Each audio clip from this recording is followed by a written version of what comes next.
طویل عرصے سے لاحق سر درد، معدے کا درد، جسمانی درد،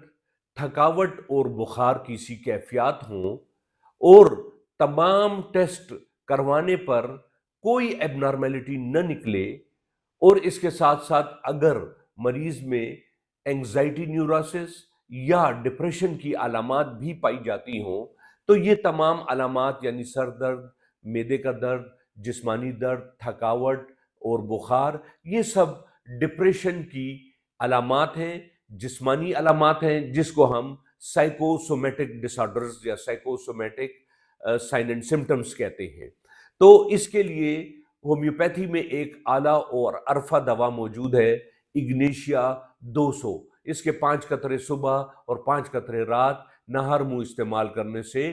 ڈپریشن بالکل ٹھیک ہو جائے گا۔ ایک نان سیڈیٹو ڈرگ ہے، اس میں کوئی نشہ نہیں ہے، اور ڈپریشن دور ہونے کے باعث تمام جسمانی یہ سائیکوسومیٹک ڈس آرڈرز جو ہیں یہ بھی سرے سے غائب ہو جائیں گے۔